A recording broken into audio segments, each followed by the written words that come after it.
What is this? That would be lettuce. Lettuce?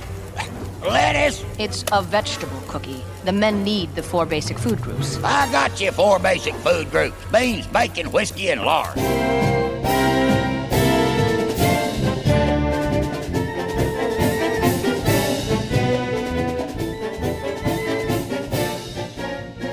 Starting this top 10 in a very PG-13 area. Yeah, well, we've reached a new darker age of Disney, so why can't we start it? Now, one would argue the dark age started with Fantasia 2000.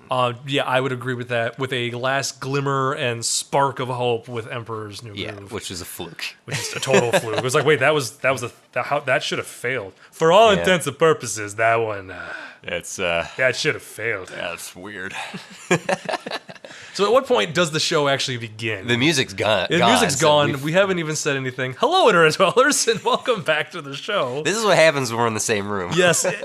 So TC and I are in the same space yet again. Yay, I was traveling. I was in the area. Yep. So he stopped in. The thing I am really sad, I really wish I was recording sooner. Man. We did a really good, we always test our delay before every episode because, we're on opposite sides of the country, right. More or less. Right. And we're thousands of miles apart, and it's internet and it's technology, and there's delays. That's just what happens. And we had a really great funny bit on testing our delay while TC was 3 feet away from me. You'll just have to imagine the goodness of such a thing. Unfortunately, Jeff was not recording. Which one's Jeff? Am I Jeff? You're Jeff. I'm Because Jeff. why would I talk in third person? That's silly, TC. So welcome back to the show, everybody. And we're back here again. Yes. TC's over there. I'm Jeff. This whole episode is just a wreck. We're off the rails. But I'm okay. But at least we're only 90 seconds into the whole thing. So it's not like we've been talking like this for an hour and a half. Well, we have. We just started recording 90 seconds ago. That is true. We have been going for quite some time. And here I was worried we wouldn't have anything to talk about. Hello, everyone. Welcome back to the Disney Top Shelf. No, the Top Shelf Disney Animation Studios Library. About time somebody else messes There we up go. this title. Where we are watching the entire library of films, starting with Snow White, leading all the way up to currently Moana. Yep. But there'll be more. There will be more. There will be more. And as we've said before in the past, the show will never quite end. We'll just come back and record another episode when there's another Disney movie. But we've moved into our fourth. So this is our fifth list. Fifth, math. Yes, I know, right? Well, I mean, it's 41 movies, but this is the start of the fifth list. Right. So Of the block of 10. We've been blocking the movies in 10s. Yep.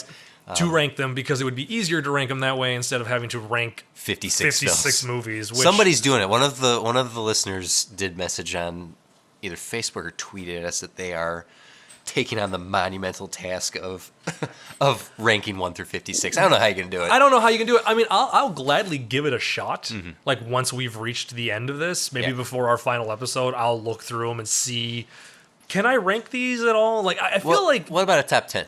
I think we could do a top 10 because I think that's what Lindsay and I did for the AFI podcast. Just to pick your 10 favorite. Right. We went, yes, we did, because that was 100 movies. And we're like, we can't rank 100 films. So AFI could do that, but we can't. Yeah, but we can't. We don't have, ain't nobody got time for that. That's not part of the AFI Film Institute. So if we do top 10, should we just do our top 10 favorites?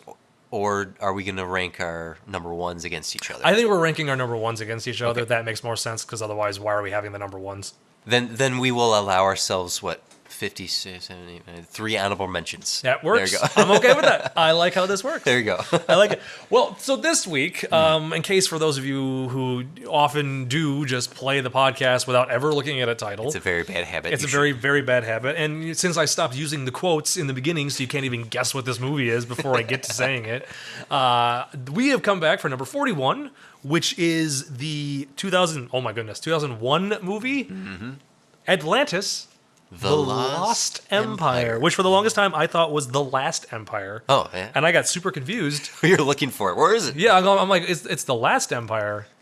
And even like while watching part of this film, I'm like, if it's The Last Empire, why are there humans? Because then it shouldn't just, it didn't make any sense. There's 14 Final Fantasies, so don't worry about it. Oh, so much. So you had not seen this before. I had not seen this film. This was a first time for you. So here's the thing with this movie. I know I had said that I had not seen it, but at the end of last week's episode, when I was looking through the cast list, there was a moment in my head where I had confused this movie with Titan AE. no, mistake. sorry. Treasure Planet. Oh, okay. That's right. the movie that I confused it with. Not Titan AE, Treasure Planet. And when I was thinking, I'm like, Michael J. Fox and Jim Varney, yeah, that's Treasure Planet, right? Right, Like, isn't yeah. that what this is? Oh, I thought they went into space, but well, maybe it was Atlantis, and I wasn't paying attention. Yeah. Until this movie had started, and I went, oh, no, that what you Treasure thought? Planet's a very different movie. I'm So an had you idiot. seen Atlantis? No. Okay. There is a connection between Atlantis and Titan AE. Really? Yes. You inadvertently connected the two movies by the man who came up with the story. Not the scripts, because the screenwriters for Atlantis here are three different fellows. Mm-hmm. But the man credited with the story, and also the screenwriter of Titan AE, Yeah. Mr. Joss Whedon. He did do Titan That's AE, right, didn't yep. he? Which was a Fox property, which shut down Fox Animation Studios for how poorly it did. Which just goes to show, don't let Joss Whedon write your animated There films. you go. That's what you get. Although he just came up with a story for Atlantis, The Lost Empire. So no preconceived notions. No- Did you no remember ideas. maybe even the marketing campaign for this? This is one of those movies that I have no memory of this one. As much as I remember Emperor's New Groove, like seeing the posters for it, Atlantis, I've seen a poster in passing, Right. but I had no idea what happened in this. I didn't know any of the voice actors outside of I knew Jim Varney did the voice. Jim Varney who I Cookie. know as at what? Well, Cookie He in plays Atlantis. Cookie but in he was- Atlantis. know what I mean? I know him as Ernest P. Ernest. Worrell. I can't help it. This actually was the last thing he did before he died, and he did not complete the voice. Oh. A bunch of the Was lines. it Jim Cummings? It wasn't. It wasn't because that was my first thought. I'm like, oh, it's probably Jim Cummings that completed his voice, or it's the same guy. In my thought, I'm like, oh, it's the same guy who completed the thought of. Sorry, I put a spike in there. Sorry, guys, that spike was TC's phone. I dropped my phone. His friend, because he didn't complete Slinky Dog for okay. Toy Story 2 and 3, because he does the voice of Slinky Dog in the first one. Maybe part of this. Oh, that came out in '99, so he did the second one, but he never did it for part 3, and it's because his friend, who, if you've seen this guy, you've seen him on TV shows. I think he was on Home Improvement back in the day. Oh, yeah, I was know like, exactly what you're was talking like about. one of his like really raspy voice Yeah. type thing. That was He one of owned the hardware store Yes. on Home Improvement. on Home Improvement. It's that actor.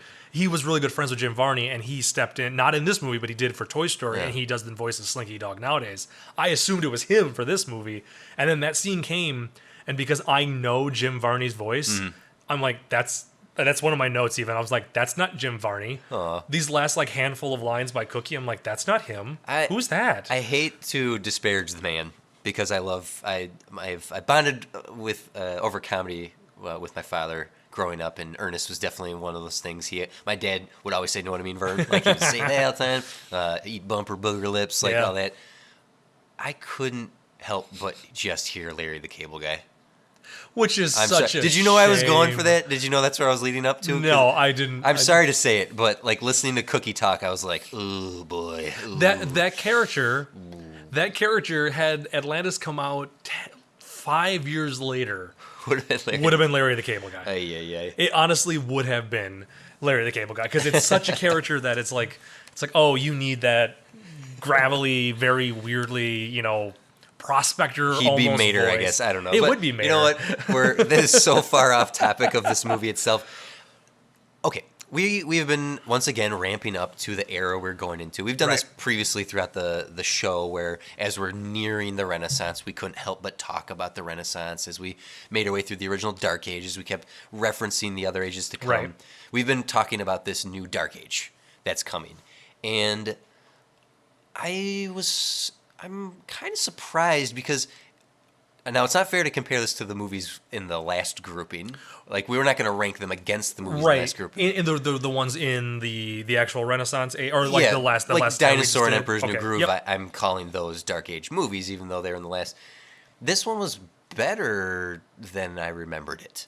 I'd only ever seen this movie once before. Okay. And in my initial rewatching of these years ago, I'd never seen it, and in watching it the first time, I enjoyed it. It was an adventure film, and adventure films in a type of adventure films that they don't make a lot of. Right. This is a very different movie for Disney. I felt like this was a very adult animated movie too. Yeah, it still had its goofy, silly comedy. A lot of Right. pratfalls and maybe one too many one-liners from characters. But just the first time Helga shows up on the screen and she's this sexy, smoky vixen with Right. the strap of her dress falling down. She looks like a Ralph Bakshi. A Cool World would be an example, Right. of a far more adult, almost verging into anime Right. style. It felt very noirish, her appearance, and I'm sure obviously that's what they were probably going for. Yeah, and I get like that kind of that like detective era appearance, almost like her character wasn't supposed to be in this movie. It felt In a way, yeah. it felt like a little like Who Framed Roger Rabbit, Yeah. where it's like you don't belong in this type of movie. Jessica. Yeah, But it's an adventure movie. It's Indiana Jones for years. Yeah. When this first came out and I was aware of it without seeing it, I had heard or I made it up in my young head that this started as Indiana Jones 4.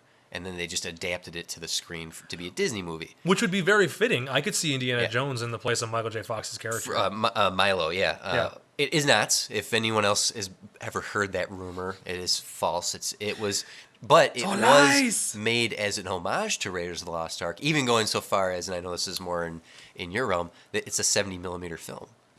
It's an anamorphic widescreen. I was gonna say we're back into like the super widescreen version of these movies. Yeah, it's the widest. Like to film that wide, it's an old school method of cinema. And it does have a lot of, oh man, that totally makes sense because they heavily use wipes and star wipes and circle in and outs like not necessarily Indiana Jones, but like Star Wars, like the original Star Wars Yeah. do, which is a holdover from the old serials of the 1940s, especially during that entire montage. When they're traveling, The travel when the montage. travel montage, which just felt like wipe in, iris out, like crosses out, like it was just constant transitions happening during that entire sequence, and it makes sense. I didn't read much about this film this time around, like I usually do, but I just didn't for this one. But that makes sense that it was kind of an homage to that type of film, to Raiders, and that style. It does. Oh man, that I almost need to watch it again now. Now with that in mind. Well, to continue discussing style, so the directors themselves used Raiders of the Lost Ark as their sort of North Star when creating this, but it's heavily influenced by Jules Verne's work during To the Center of the Earth. Yes. And they wanted to make something that Walt would have done, because the live action style movies that Walt made were something like 20,000 Leagues Under the Sea with Mike Douglas. Right. Or Kirk Douglas, sorry. Kirk Douglas. Kirk Douglas back then, yeah. And I had a whale of a tale to tell you, lad, a whale of a tale or two. I love that song. So it's a lot of old school adventure serials, Raiders of the Lost Ark, Jules Verne, in terms of scripts and what style of genre this is. There's another stylistic reference I'll get to in a minute, but you were going to chime in with something? No, yeah, you bringing up the fact that it felt like a Jules Verne story. It was funny. I was actually talking to somebody earlier today. Andrew, I know you listen to the podcast. I was talking to Andrew. Hi, Andrew. One of Thanks our for listening. listeners, you know, TC knows Andrew just from, I work with Andrew. But I do know, he and I were kind of briefly talking about this, and I told him that exact thing, that I'm like, it felt like a journey to the center of the earth. Like it felt like, because I remember watching the one from not the Rock one, but the one from the 50s to the 60s With the stop motion animation, yeah. Like I remember watching For the that. creatures, not the humans. Yeah, the humans were really weird. Creatures were real. Humans were stop motion. It's a strange choice. What a weird choice. Yeah, but no, like I remember watching those when I was younger, and just I never really enjoyed them, but I always would watch them, but I don't remember why. But this movie felt very familiar in the sense of like, okay, so the first third kind of is like above ground. It's preparing the story. They're getting everybody together, and then them going underground. And it almost feels like a completely different film once they get underground, because they experience this other culture, and then there's a whole new storyline that comes out of being underground that they then have to that we shift focus on.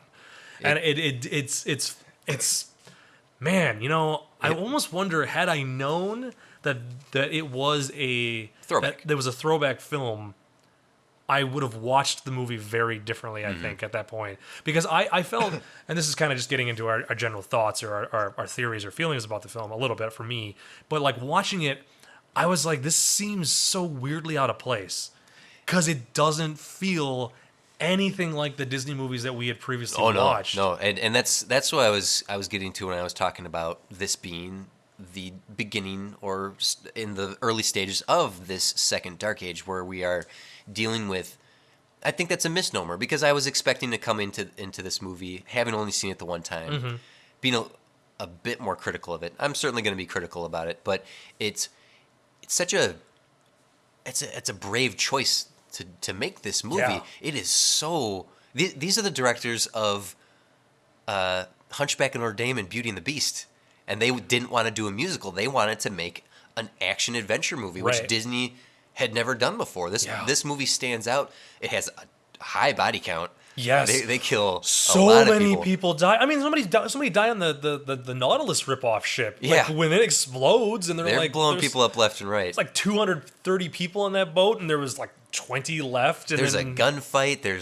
It's the explosive climax of the film. Yeah. Like this is a very different film. Not to include the fact at the beginning when Atlantis gets destroyed and there are people trapped outside of the protective bubble Yeah. that all get killed. Yeah. My first note was the majority of that city just died in that tidal wave, and I'm like, holy cow! What a way to start your movie, Disney. And that's a credit to them to take a risk like that, because we've seen, especially in our rewatch of these, how a lot of those risks don't pay off, and the effects of those risks failing is going to ripple into the movies we see coming out of this. Right. So much so that what we'll watch next week has a lot to do with this movie.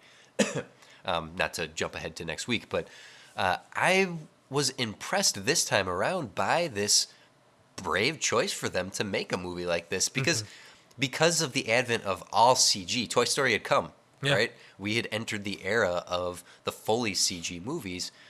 Audiences were kind of over 2D hand-drawn stuff, Right. Which is a shame.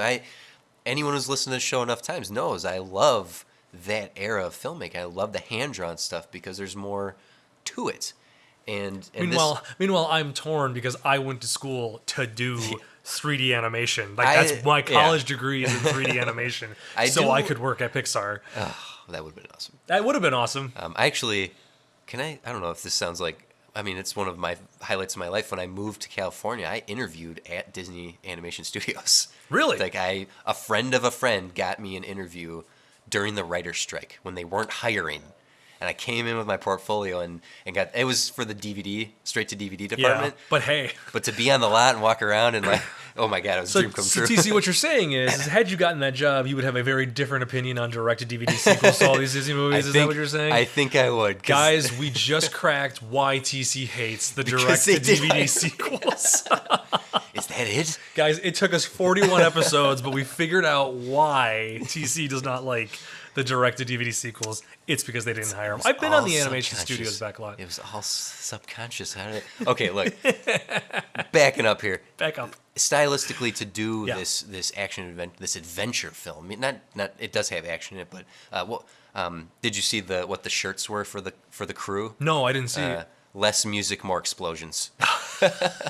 Which for the crew who made the movie, right? The crew who made Atlantis. It made Atlantis. The animation team, not the crew in the movie. Okay, I just wanted to clarify. Okay. Yep. Now, before we go any further, it's very worth mentioning, especially because I'm talking about these brave choices they've made. Disney approached a comic book illustrator for this film, Mike Mignola, the Hellboy guy, right? Hellboy guy, oh, yes. Okay. The writer illustrator, the creator of the Hellboy series, was approached by Disney unprompted. They came to him because they wanted a comic book look to this movie, and someone in that higher echelon of power positions, right, made we need to contact the guy who does Hellboy. So he did all the designs for the vehicles and all the main characters. Which, with that in mind, I can see because he's got a very unique style. I don't know how many people out there have read the Hellboy comics. Mm-hmm. I mean, I know they're popular. Yeah. I've seen plenty of drawings of that he's from the panels, and it's a very, very unique style. It's steampunky without being obnoxious. Right. Yeah, it's that like nice calm steampunk Yeah. as opposed to Very, over the top. Angular lines. Right. There's a great little anecdote I found about when Mike Mignola saw the movie. He was sitting next to his friend, and he leaned over to his friend and said, "Wow, look at those hands." And like if you look at the movie, you'll see how blocky Right. the limbs are. Everything is very angular, blocky. And his friend leaned over and goes, "Yeah, it's because they're your hands." And his friend worked on the illustration, on the production. He's like, "Yeah, those are your hands." And he's like, "What?" He's like, "Yeah, we had a whole meeting about it. It was really strange. Like, it was one of the weirdest experiences of my life. A whole day spent discussing how to draw and illustrate your hands." And he's like, "Oh, that must be why I like this movie." So, but yeah, he designed the look of this film, which we talked about this with Emperor's New Groove being a very unique film overall. Right. As far as looks are concerned, I think Milo aside, this is one of the most unique looking Disney animated films. Right. Unique looking, but at the same time, you still buy that it's like, oh, that's what Disney characters look like. Because Disney characters kind of have... That's why I said Milo aside, because Milo looks very Disney. Actually, Kida looks pretty Disney as well. They do, however, a couple times while watching it, and I don't know if it was the tone, I don't know if it was the color palette or just the lighting that they did into it. There's definitely moments in this movie where it felt like a Don Bluth film. Oh, certainly. And I think Helga played a large part in that as Right. well. That darker tone, like I also think it was just the broad tone of the movie being, like their motto being no musicals, more explosions. Mm-hmm. That more darker, I don't want to be like gritty because that's overused, but that kind of that tonal difference that we coming off of Emperor's New Groove, this is a completely different direction. Oh, yeah. And that's just like one of the biggest pendulum swings we've Yeah. seen from movie to movie. we went from over the top, silly, goofy, comedy, yeah. bright colored comedy to this dark action movie where people die Yeah. a lot. And yeah, but that was my first main thought was I'm like, it reminds me of like A Land Before Time, like The Black Cauldron. Like it feels not that I don't want to compare it to The Black Cauldron, but it feels closer to that world tonally Oh, certainly. than the last handful of films, but still kind of feels Disney. Yeah, like the kid friendliness of this movie is pretty minimal. There's a lot of like wackiness in some of the physicality, especially in Milo or the old guy who sends him on his mission.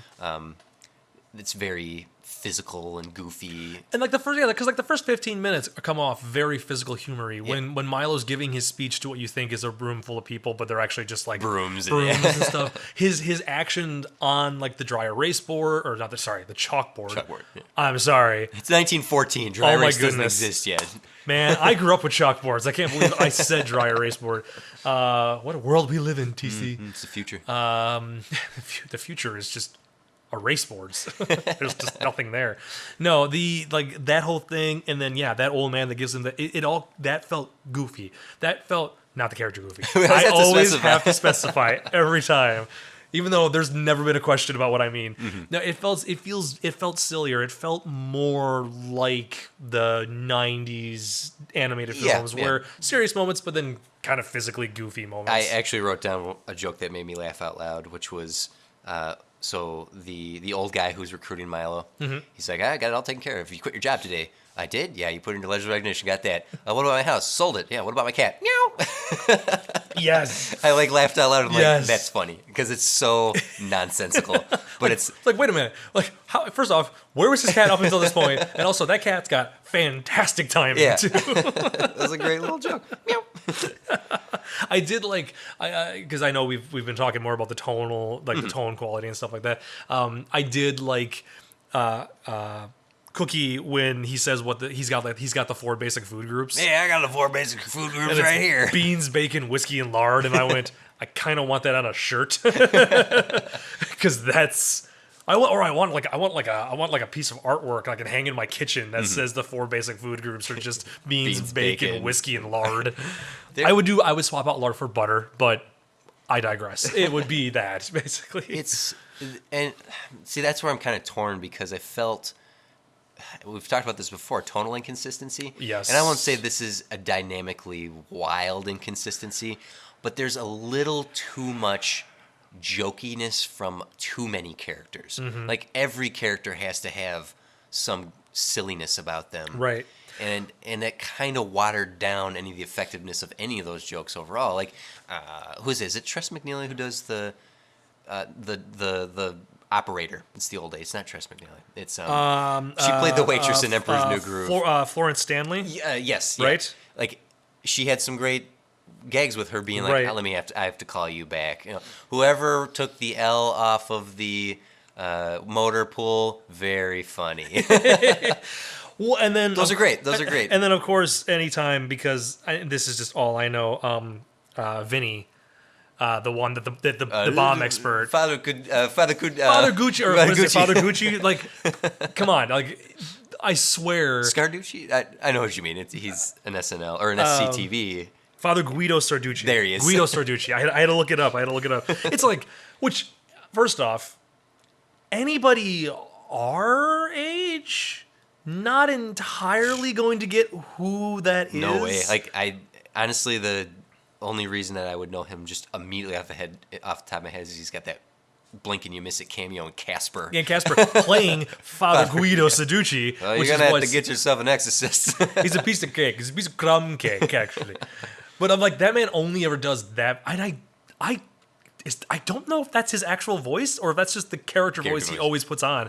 Either way, I agree that that's tonal consistency. That's what threw me off the most about this film, was because they're introducing, first off, a crap ton of characters for this. There's a lot of different characters. That's Joss Whedon showing through right there. He made Firefly. I swear there was a moment watching this where I went, this is the cast of Firefly. Yeah. You have the female mechanic who's a teenager. Yep. You have a muscle bound, like a big muscle bound like arms guy. Mm-hmm. You have a not necessarily a bombs expert, but then like watching it, just there was like this moment where after they introduced it, they were all standing there, and I went, "This is freaking the cast of Firefly." And then he worked that out again in Alien Resurrection, because that cast is also Firefly. That is he was very just working true. the kinks out to get up to Firefly. But like the whole jokiness is fine, and I was okay with it when I'm like, okay, so this is gonna be kind of a lighthearted action film. Okay.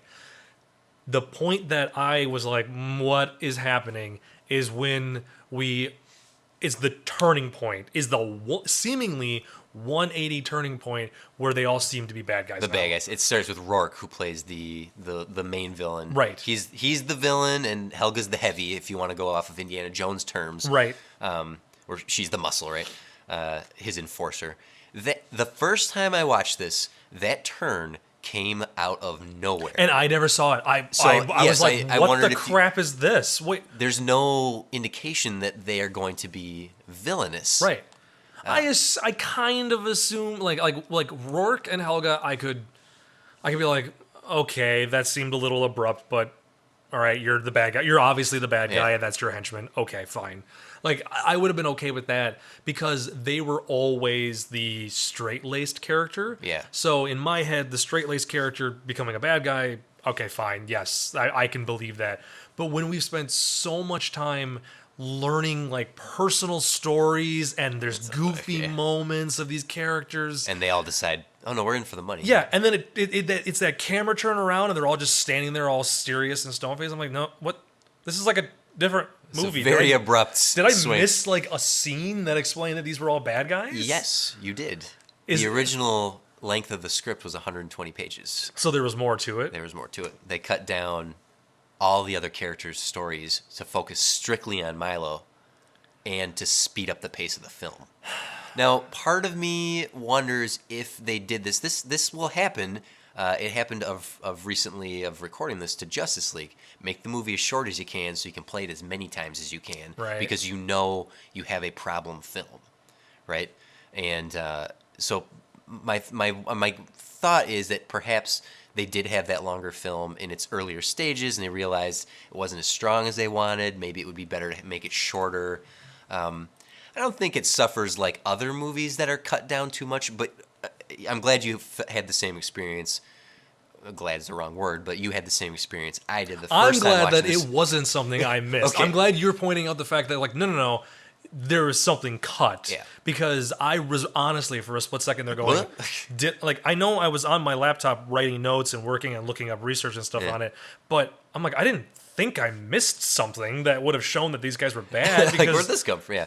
10 minutes ago, they're all laying around the campfire, joking around, and Father Guido, I'm just gonna call him that. But Father Guido talking about he what is it? He wanted to own a flower shop or something like that. His family owned a flower shop, and next door blew up, and that's his calling to make bombs. Right. I'm like, yeah, that's. I mean, it's the fact that it blew up. That's kind of sad and serious, but.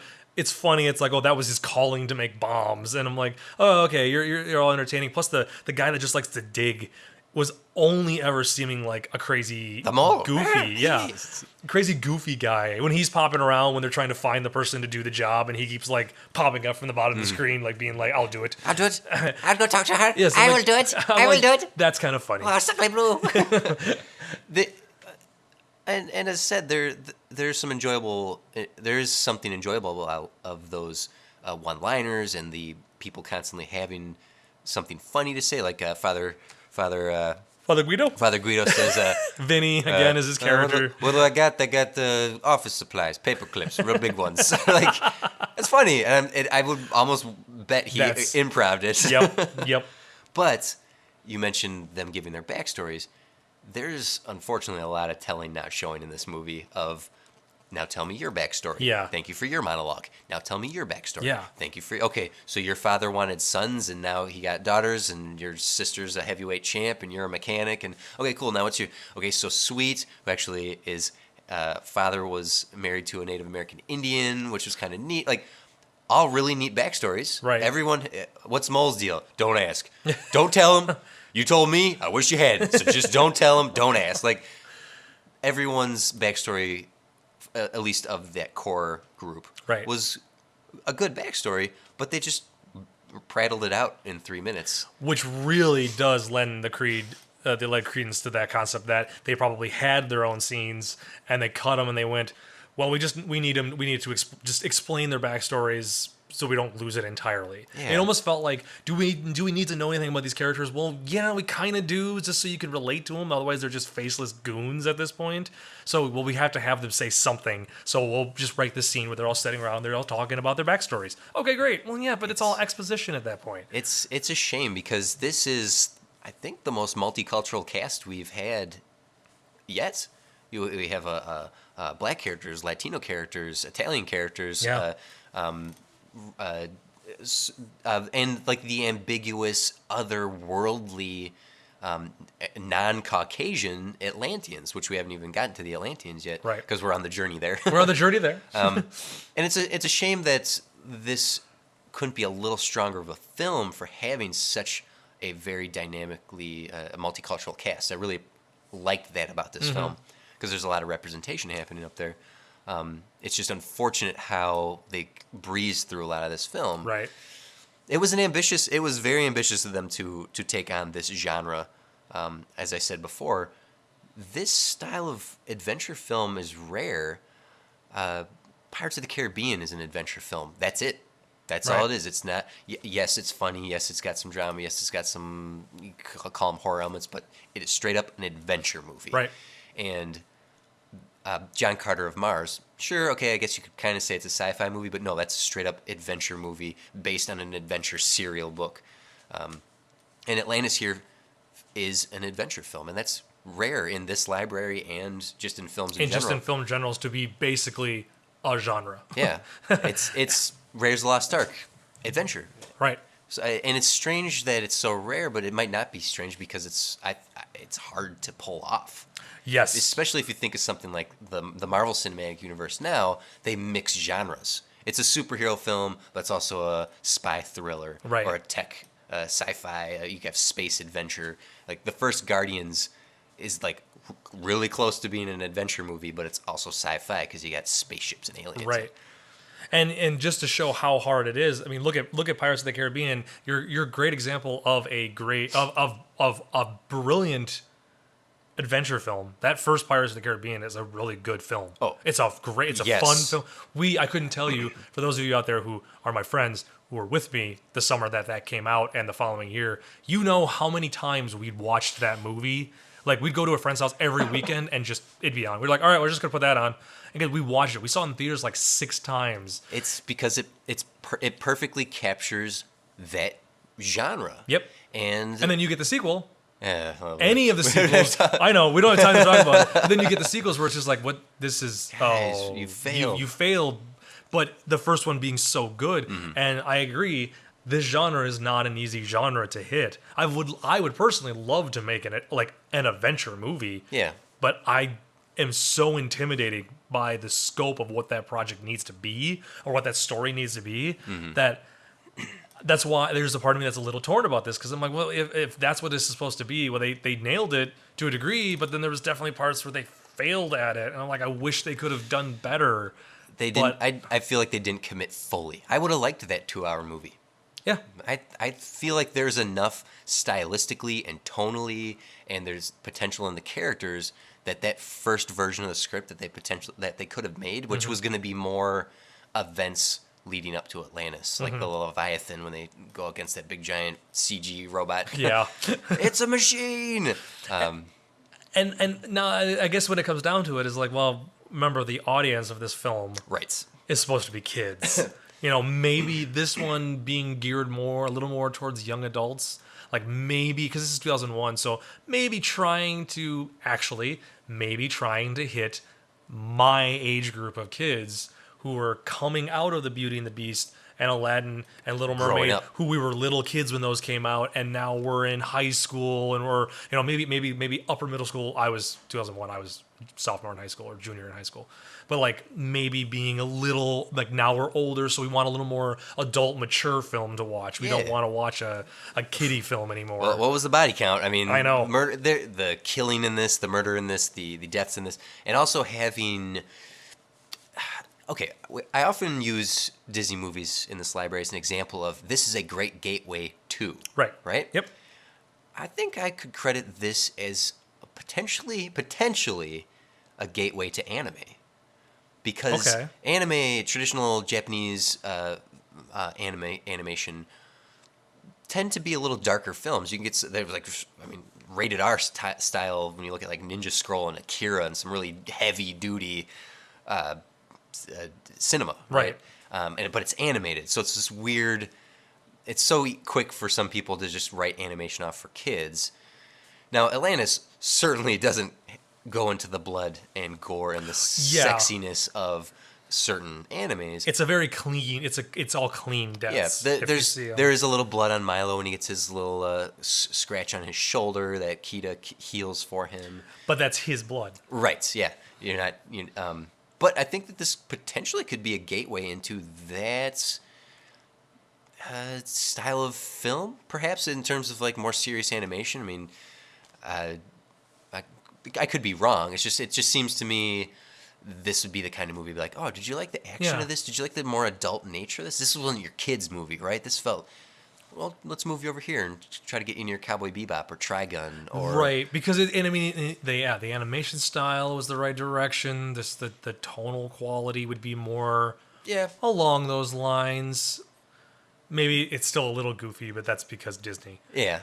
So I don't know if it's necessarily a great introduction into that style, but it might be a more comfortable one than just dropping someone straight into Japanese animation, because there is a distinct cultural difference between American animation and Asian animation. Oh, very much so. Like, don't go into this thinking that it's just going to be an easy switch. Before someone says it, because I feel like somebody would jump in on this, I'm going to beat you to the comments. I'm talking in terms of action and adult content. Because the 100% actual way to get someone into anime is Studio Ghibli. Anything by Hayao Miyazaki. True. He is the Japanese Walt Disney. 100%. If they had more films in that library, that would be our next podcast, because those movies are breathtaking. So for those 7 of you that were already writing it in the comments what about section, Hayao Miyazaki? because you can't wait till the end of an episode to make your comments. Go ahead and just delete that message right now. No, keep deleting it. No, don't try writing it anyways. Oh man. I do want to. So we should probably briefly talk about Atlantis, since we kind of haven't talked about. Let's get there. We've met Kida in the opening. Now we've gotten back to her. We've arrived at Atlantis, where Leonard Nimoy, hiding out as Spock. He's just hiding. This is what Spock was doing when he was recharging his life after the end of Wrath of Khan. So I'm shaking my head. there's like 3 Trekkies out there that are like, no, he wasn't, you idiot. I know what he was doing. I am also partially a Trekkie. Okay, so Jeff, there was another Star Trek connection in this film. You probably don't know this. Mark Ackland is the guy who created the Klingon and Vulcan language. Hey, did he do the He created the Atlantean language as well. So there's the thing. I liked that point. I liked that the Atlanteans did not speak English. They spoke Atlantean. They spoke Atlantean. They spoke a language of their own. I liked that it opened with subtitles. Have we had a Disney animated film with subtitles? No, I don't think Not so. like this, right? Because anything has been... Because even way back in like Saludos Amigos, Three Amigos, like they spoke Spanish, but then they translated it themselves. That I don't remember there being a character that spoke only in a language that had subtitles before. So that opening sequence kind of threw me off for a little bit. I'm like, oh, there's subtitles. I gotta read? Yeah. Like, what is this crap? I don't want to read. I watch Disney to be just entertain my eye holes. Entertain my vision holes. That sounds. Anyways, so the like I liked that it had a language, and I liked that it sounded like well, I know the one scene when Milo was trying to speak to her, I think, right? Yeah. Kida. And like he's trying he tries speaking like Latin and Spanish and French, and they understood French. Right. So Parlez-vous français? Yeah, like this is my language. They speak my language. So I'm assuming that he probably made the Atlantean language like a hybrid of all of those languages. There is a belief in terms of Atlantean mythology that Atlantis was the beginning of civilization, and all civilizations broke off from Atlantis, including a core language.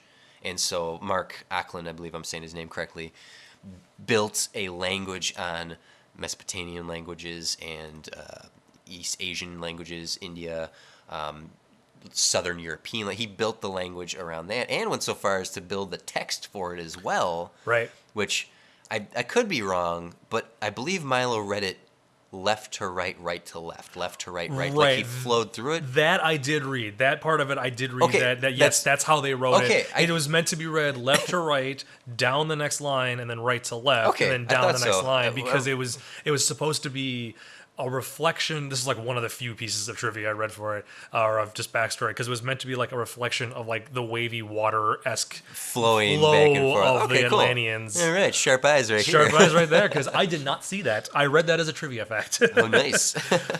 But like I do kind of like that they went that far with it. They just didn't make him speak English. That they actually made him speak a different language. And now they speak English for the rest of the movie. Is that going along? Is that our like Hunt for Red October approach? Is that our whole like? Did I miss it? Did we do like a translation bit? The Atlanteans, being centuries old, could build off their core language to speak English to them. Okay, that was my understanding of their very brief explanation of how they transition from one language to another. And because Milo even says like they have a core language, that's how we can communicate. So the Atlanteans are intelligent enough to speak the dumbed down English version, and that'll make more sense, because it was something that I hadn't realized until probably like maybe 15 minutes left in the movie, when I'm like, oh wait a minute, they were all speaking English all of a sudden. Like I didn't think I missed something. No. But at the same time, I'm like, well, maybe there was a camera move that I completely overlooked, and we did the whole like pan behind, switch our 180, and now we're speaking English, but we're supposed to assume they're all speaking Atlantean. Nope, they were speaking English. So they delved into quite a bit of Atlantean mythology. Atlantis is this mythological continent. Plato himself has one remark about it. It's the quote at the very beginning of the movie. That's an actual quote from Plato, that Atlantis was struck and sunk into the water. But something they did, another stylistic thing. Sorry to go back to that, because we're in Atlantis now. Yeah, we're in Atlantis. All other versions of Atlantis have always felt very Greek. Right. And this one, they went out of their way to create this very worldly look to the place. I love Right. that the people have this stark white hair and very tan skin, that their language is a blend, that all the look of Atlantis isn't just Greece underwater. Right. Like, I like that. I thought that was a really neat choice. I liked the fact that it went along the lines of like the theories that Atlantis always had like future tech and all that stuff. So I like the idea that there's basically robots and flying ships, and like that was like, oh, okay, so you're combining this real old world culture again that's not Greek culture, Right. that kind of was like a little bit of like Aztec and a little bit of like, I don't know, it felt maybe like a little bit of the Middle East and a little bit of like maybe Italian. Like, I don't know, I don't even know what you would combine it for, but yeah, definitely was not Greek. But I liked that hybrid. I liked that combination of the two different. Yeah. Because it felt very old world and also very futuristic in 1914. Yeah. Which, by the way, is the only Disney movie to ever give us an exact year Really? stated in the film. Everything is always kind of just ambiguous. like, Oh, well, there's nice. cars, but they're not old cars. The fact that there is a 1914 date tells us exactly when this movie takes place. It's the only Disney animation film that we've had That does that. that states. So really, to build your timeline of all the Disney films, we go off of Atlantis and then build our way out from there. Okay. Okay, so challenge accepted. That'll be our final episode. Okay, starting over, everybody. Then we're going to watch these in chronological order, Yes. not release order. Not release order. And keep in mind, some episodes, the movies might be cut in half. Because like the beginning takes place a different timeline than the ending does. So, what? We've talked so much about style. We've talked. Let's just get into, like, did you like this? Like, what struck you on this as a first time viewer? Because I've certainly shared quite a bit of how I felt about the film in general. Right. But the story, they are in search of this lost empire led by Milo and the book he got from his grandfather. They get there. There's the turn that it's really about the power source. Right. We're there to get the weapon. We're there to get whatever these people have, strip them of it, get the unobtainium. Yeah, get I out was going to there. say, oh, this sounds very Could familiar Stephen from Lang somewhere. play Rourke because they have like the buff military white hair dude? It was voiced by James Garner, but I think he would have played it in the live action version of this. That is just Avatar. Keep going. That's not Avatar. That is not fair to this film to be Right. compared to Avatar. Well, Oh my goodness. This is sort of colonialism. Yeah. Maybe not exactly colonialism in that they're... No, it's not. It'd be more capitalism, because colonialism would be more about like taking the land. Right. They're trying to capitalize on what the people have. On what they have. Stripping the people of... Right. Stripping the Atlanteans of their ability. I guess it's sort of colonialism. But it's this... That's not the- as colonialism as like Avatar is, Right, or yeah. as some of that is. Ferngully or Yeah. Dances with Wolves or Pocahontas. Actually, similar to Pocahontas, they just want the gold, right? Right. He wants the power source. They're going to make money off of it. He doesn't care that's going to kill all the people Yeah. if he takes it. And it's really, the bad guys are in the pursuit of wealth. The good guys are in pursuit of knowledge. Right. That is, boy, that's another Star Trek connection now that I think about it. That's pretty standard villainy. His villainy is greed. Rourke is greedy. That's it. And that's certainly his downfall. Literally. Literally. Well, until he gets disintegrated. We'll talk about the climax in a moment, but following Milo's adventure, I'm sorry, like I keep asking you to answer a question, and then I keep talking. No, keep going. I'm for those of you who listen to the show, you know well that I sit quietly after a while because I just sit and listen to TC talk. That's what it is. Like I'm just like, babble. okay, just keep going. Okay. TC is saying all the good things. I just come back and go, yep, what he said. You said it good. Okay, next question. And moving on. Well, let's talk about Kida. She's the princess of Atlantis. Mm-hmm. Never been crowned a queen or an official Disney princess. Right. Even though she's actual royalty. Yeah. That's the princess, second. and then what? A queen? Yeah, Does she not become queen? She becomes the queen Right. of Atlantis. Yeah. A neat character, very provocatively drawn. She's quite. I mean, I like when they go swimming. He like takes off her like lower. He's like, "Oh, Kida, what are you doing?" in the classic Michael J. Fox voice cracking ish. Hey. Yeah. That was pretty good. So bad. Yeah, her character was interesting because I didn't know where the movie was ever going. So I didn't know if the power source that was happening, like the whole thing at the beginning was going to come back, which obviously it did. And then when she gets Absorbed into it, I was like, oh crap, what the hell's going to happen now? Like, I didn't know if she was going to become a villain like at that point or what they were going to do. That reinforces the pursuit of power and wealth versus pursuit of knowledge, because the reason Atlantis ever went down is because Leonard Nimoy tried to utilize the power source and it corrupted or whatever, and that's what exploded. Right.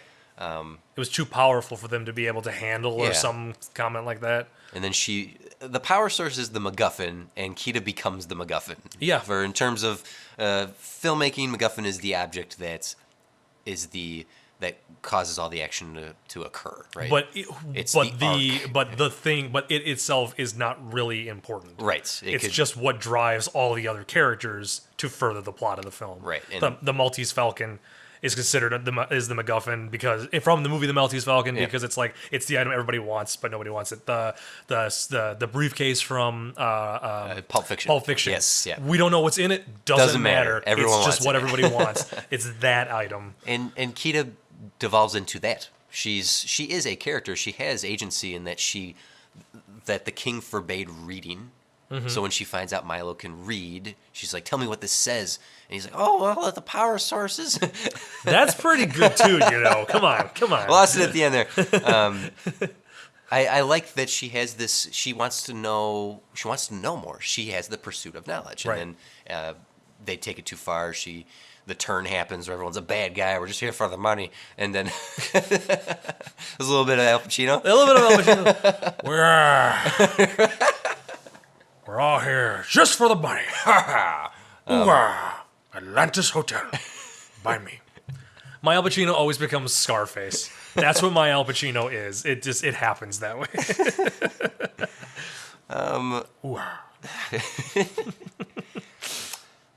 No character truly is memorable in this movie. No. For how big the cast is, for how neat they look.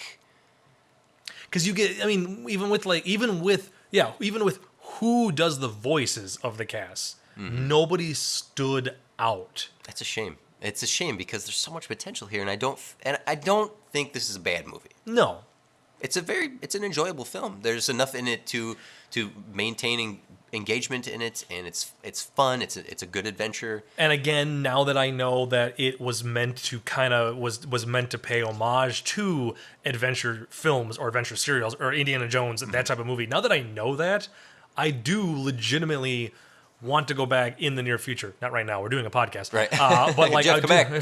They're like, guys, hold on. We're just going to watch the movie. And all you guys do is just hear the movie playing in the background. distance for the next hour and 35 minutes. Every now and then, like, hey, you want some water?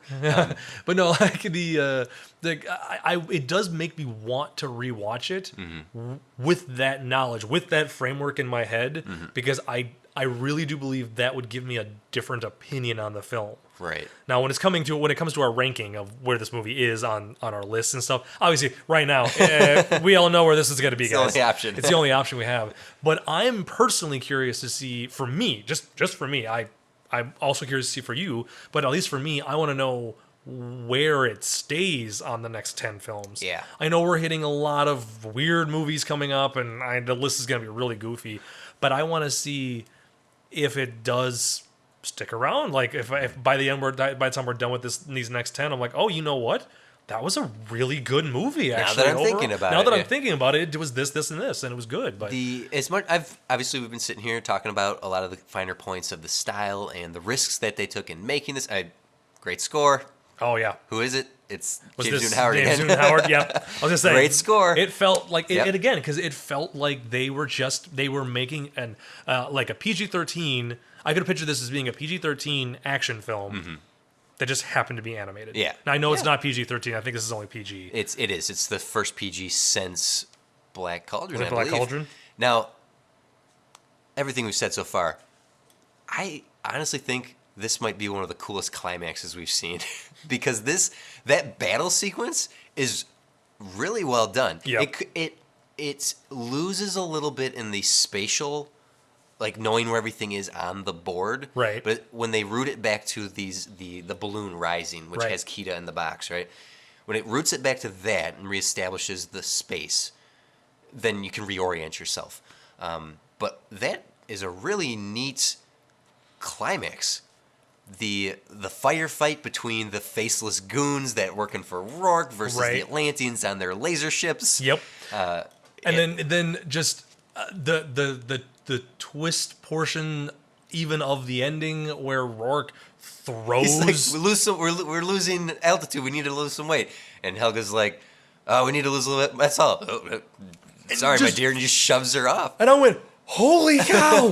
He throws her off, Straight up murders her. and then she survives. she survives just long enough to shoot the Flare. And shoot the it's flare. nothing personal. Bang. Yeah. And I'm like, okay, all right, that's cool. Like, live just long enough to like get your revenge on the dude, and then that helps start the whole final descent. Now, what happens to Rourke? So Does he gets become- crystallized, right? Yep. He gets crystallized because he goes after Milo with the fire With axe, that fire with the axe. crazy look in his eyes.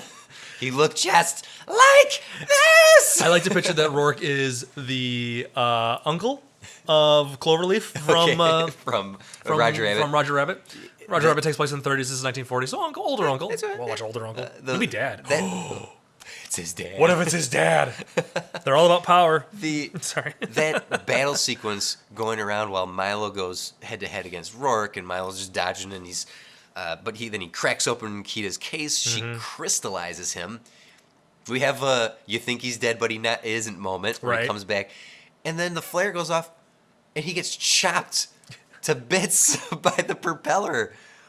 What the heck, man? That was. I think that's our first hero death via propeller, actually. Man. Though I'm not going to lie.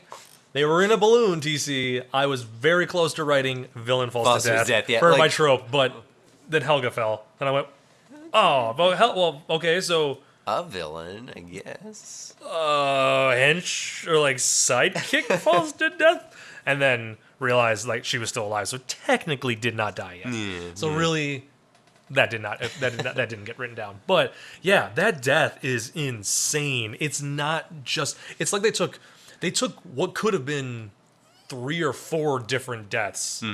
They took a death from 3 or 4 different movies and just made all of them happen. Okay, he's gonna get crystallized and chopped to death. And then his bits will fall to the ground. Yes. So it's all of them. Is everybody okay with this? I think everyone's okay with this because we are. Joss. Definitely, definitely deserved it. Oh yeah, He's, yeah. At that point, I'm just like, yeah, okay. He makes a quote. It's if you are aware of the quote, you might not know who it's associated with. But when he tricks Milo and punches him and leaves him there, he says, "Suckers," Barnum was right. He says, Yes. He says Barnum was right. That's all he says. And the P.T. Barnum quote is, "A sucker is born every minute."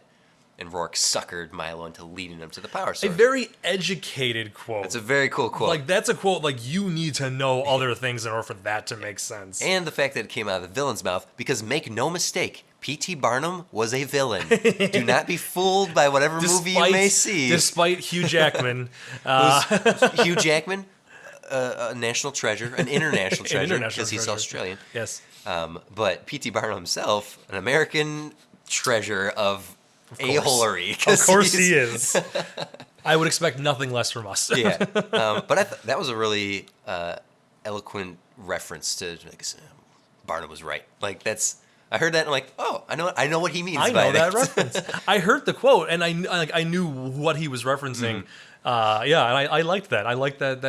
That's an extra step, and like that's definitely a line that it's funny because whenever Joss Whedon writes a script, because I'll be okay. I happily will say that I do this. Whenever he writes a script or he's one of the co-writers, I will always watch the movie going, what did Joss Whedon do here? Where are the Whedonisms? Where's the Whedonisms? Because I know, I mean, I've watched all of Buffy.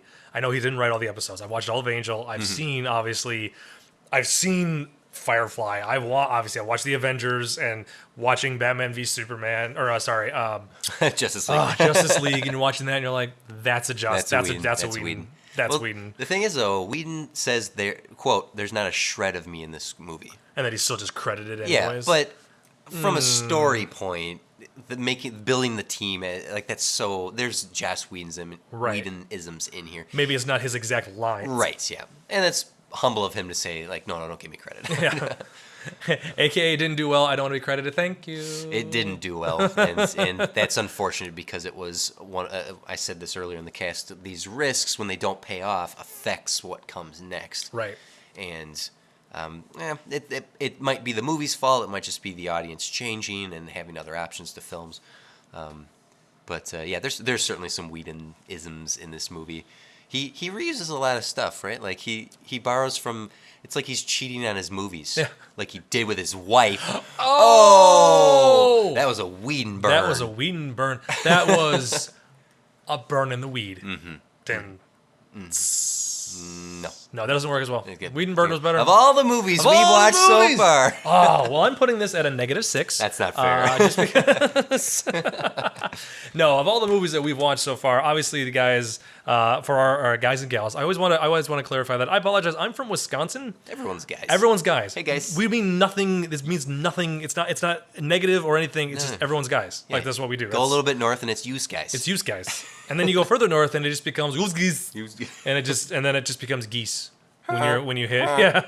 Which is kind of true. Anyways, we obviously, we discussed prior, this is the only one on our new list of 5, so I'm pretty positive, TC, it's going to be number 1 list on of yours. 10, but yes, it's list of 10. Currently number 1 on the list here. I am curious to see where this ends up in the grand scheme. With the previous 10s that we've done, I could take a glance at it and figure out where things are going to go. Yeah. But this one, I'm not so sure. Nope. Obviously, you can look ahead if you want, and I certainly no spoilers about what we're going to have in the future. But there is such a wide difference in some of the films in this 10 that, especially because I know you haven't seen several. Yeah, there's several of these that I've never seen. Actually, almost the majority of this 10.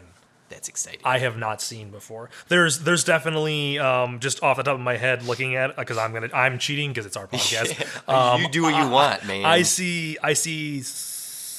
4 movies at the top of the 10 that you have including not seen. this one. Oh, you've seen 4. I've seen 4. Okay. There's 6 of these movies including this one, that I have not seen. Well, let's. As anytime we watch one you haven't seen before, I'm always interested to see what your reaction is because you're seeing it with a new perspective and fresh eyes. I'm returning to it, right? True. So I have preconceived notions. But if you listening have anything to say about the episode, you can always comment wherever if you're listening to this episode now and you want to comment, you can hit us up on Twitter. I'm at TC's Big Head. Jeff is at Random Bell. Yo. You can also hit facebook.com/topshelfpod. Every week before we record, we throw up the episode we're going to talk about, and if any of you have any comments, we like to hit them up. We do have a couple comments for this. Natasha says, I always wondered why Kida wasn't considered a Disney princess. She meets the requirements. Is it because she becomes a queen at the end of the film? Also, girls in this movie kick butt, and it's amazing. I want to hit that second point. Hell yeah. Yes. Like Helga, the mechanic girl, who's 2 for flinching, Kida herself, like all the females in this movie kick ass. Oh yeah. Yeah. Oh yeah, definitely. Almost more than the men do in the movie, which is the muscle. Awesome. Helga's the muscle. Like, awesome. Watching it this time, I never would have crossed my mind before we'd seen it. The first time she shows up, and I guess this is more if you know me situation. I was like, Candace could play her. Like she's got that tough quality to her. I could see that. But Natasha asked, why isn't she considered a Disney princess? I might have said this on a previous episode, but there are 4 requirements. Yep. So to Natasha, to answer your question, the 4 requirements to be an official Disney princess, coronated at the parks. Yep. You have to be introduced in a feature. So not any of the side characters from the stupid straight-to-DVD sequels. It all makes sense, TC. You have to be human or human-like for the case of Ariel, which is a shame because Nala could be a princess, right? You have to do something heroic. All right. So far, she meets those 3 requirements. Yeah. There's the fancy little 4th requirement that I found out about recently that Yep. I didn't realize was a requirement. You cannot have been in a flop. Yep. You have to have been in a successful film. And unfortunately, Atlantis was a very lackluster box office. So that is why she's not considered. That's why she's out there with Eloise, whatever, Black Cauldron. Girl from Black Cauldron, that blonde lady character. It's just weird. But it is a shame. I know there's a sequel to this one. It's on Netflix. I even considered watching it. It's Milo's Return, is what Atlantis Milo's Return. Just to see if they did anything more with Kida, because I think she's a neat character who loses all, who just becomes the object everyone's chasing by the end of it. Oh, speaking of object, no kiss in this. They hug. They do just hug, don't they? Yeah, like there's no. They don't get married. They don't kiss. They just. It's an endearing hug. I was gonna say it's almost like a friendship hug. It's like, oh great, you sacrifice yourself for my life and my citizens, my culture. It is a friendship and hug. handshake. What is that? I don't want that. Thomas says, "Say what you will about this movie, but I find something exciting about borrowing the animation style of Mike Mignola for Disney. If just because it means that someone," I said practically the same thing. Someone there. Oh, why don't you and Thomas go do the podcast then? If you guys are so good. Somebody read Hellboy. I personally feel Disney would have done well to branch out with different animation styles like this. Yes, it's something that I will credit Atlantis for having a very unique look about it. Mm-hmm. He does have a question for us, though. And he said we could save this for later, but I'm asking you on the spot, Jeff. Ooh. What other distinctive animators would you like to see Disney base a movie around? I will say this while you're thinking, Calvin Jeff. and Hobbes. 100%. Hell yeah, Calvin and Hobbes. Oh, man. For one, if I were to criticize the more recent Disney movies, and I may come back to this when we get to them, the look of Elsa and Rapunzel and even the characters in Moana, they all look the same. In fact, they look like the humanoids from Pixar as well. And it's a very similar look. And because of that, it's something that causes the movies not to be so distinctive from each other. I know this isn't answering your question because you said pick an animator, but I'm harping on the fact that I wish they did take more risks, like mimicking Mike Mignola's style. Mm-hmm. It's what makes Atlantis look so unique. Instead of mimicking a genre, which you could still do with the story, that's fine in the filmmaking. Go after an artist as well. Find a uniquely just if you go after Gronk, no purple. No purple. No oh purple. my goodness! Can you guys imagine that? Hashtag callback. Hashtag callback to episode 5 episodes ago, something like that. Yeah, weird. Wyatt says, I don't know if I want to save this question for Treasure Planet. That was more Homer than anything. Keep going, please. Keep going. But I'll get it out of the way now. Okay, so I'll read the question. Okay. It may be worth keeping until Treasure Planet. So Wyatt, if we can't answer it now, ask it again in a couple of movies. Disney, for the most of the 2000s, went out of their way to create and release films that were out of their comfort zone. Okay, this is kind of where we've already been talking. Whether they be space movies, action movies, or movies with Roseanne Barr as a cow. Aside from the awesomeness of competition from Pixar and DreamWorks, awesomeness of DreamWorks. Katzenberg, people. I got a chip on my shoulder. As well as those pesky marketing executives, what other factors do you two feel caused this shift in Disney's, I would say, weakest point, where they tried to steer clear of their identity and ended up having to find themselves again? Why? Okay, so why did they go towards this experimentation? And I think it plays into what the directors could see, that people were kind of done with 2D animation. Right. With Disney's heyday was done. Yeah. I know we're only in the year 2001, and you look at the peak. Lion King would be their financial peak. Right. At least at this point, we're going to hit another financial peak. We'll hit another financial peak pretty dang soon. Or a little ways down the road here. But the audiences weren't coming anymore. And you can do one of two things when something like that happens as far as a movie company is concerned. Stop making movies. Right. Not an option, really. No. Or try to find what the new voice is. Disney had been a forerunner for decades, and now they were reaching a point where they were playing catch-up. Again, to one of their own companies. To one of their own companies. and it's worth reminding people that Pixar and Disney did not they were not the same animation studio. No. Pixar was its own thing, distributed by Disney. Right. Yes, Disney owned them, but that the animation teams were completely separate until Lasseter crossed over. Yep. And when we get to that crossover, there is an instantaneous shift in the Disney quality that we will see. So they moved away from it because what they were doing just wasn't doing it anymore. And it's you know, and I like that. I think we briefly have brought it up and have talked about how, you know, like these 10 films are, and like you were saying, these 10 films can be best summarized. This new 10 is Disney trying to figure out, what are we going to do now? Who are we now? Let's try stuff. Let's make an action film. Let's keep trying to make CG. 2D animated. Let's keep trying to do this. Let's try to do it about this character and this character and this character. Crap, none of this is working.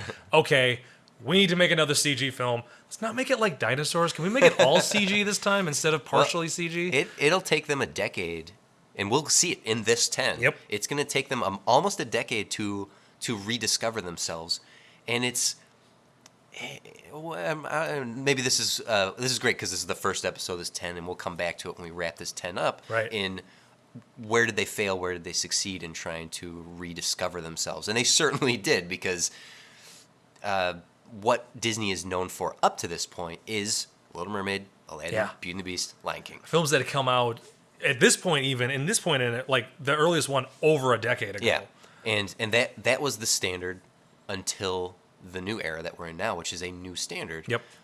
It took 20 years for them to more or less get back where they were, like get back into, this is what works. Mm-hmm. People are happy. They're coming to our movies. We're making money again. It's sad that it took, I guess technically with The Lion King, it took 15 years, but still, that's a long time for a studio to be just throwing hundreds of millions of dollars at films going, does this work? One of these darts is going to stick to this right?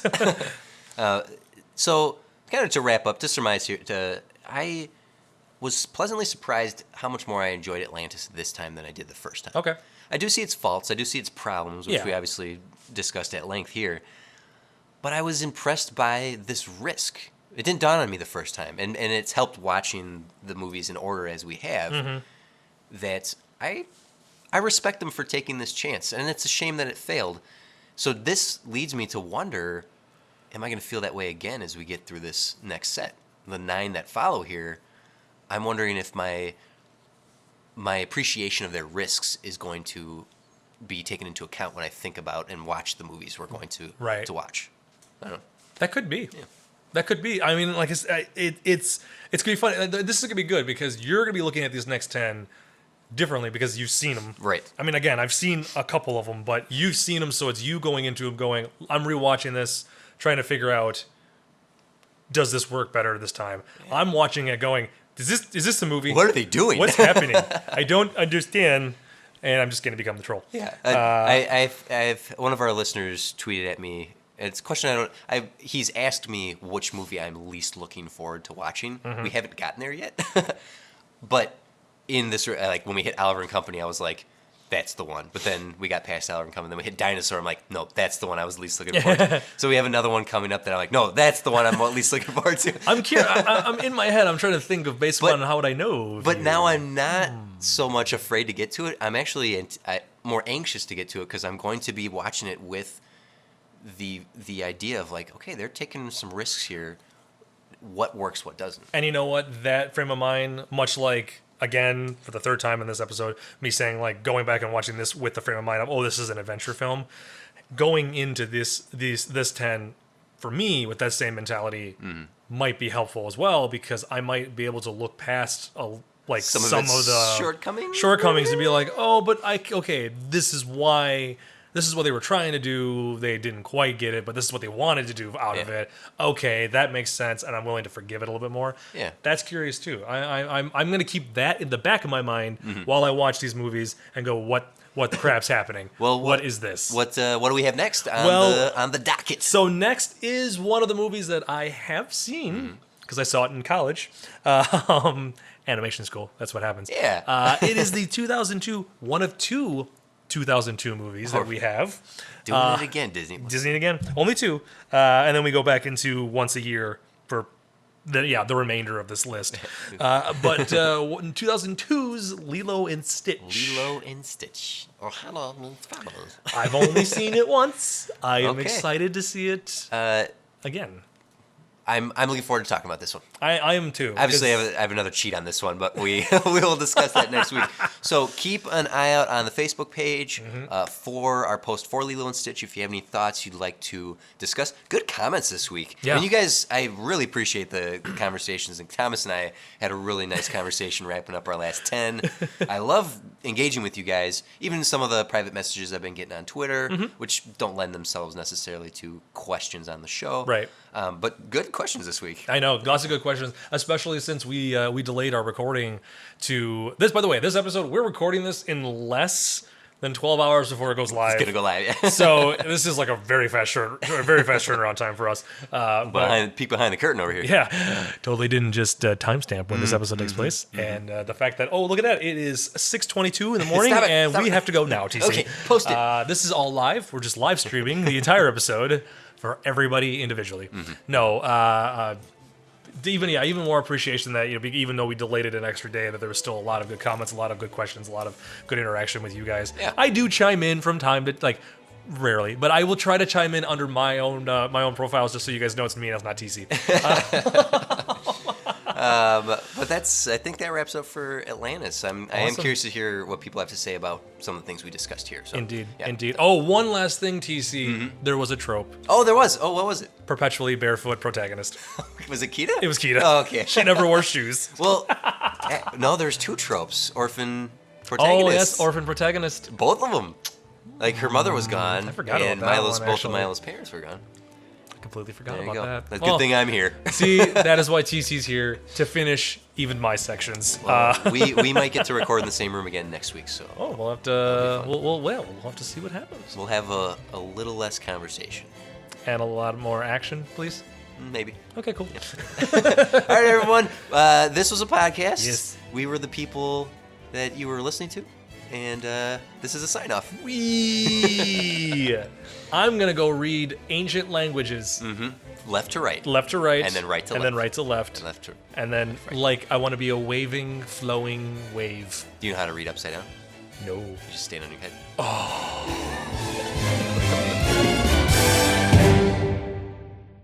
This has been a production of Ghost Hat Media, proud member of the Ghost Hat Network. Find them online at www.ghosthat.net. I like the ending.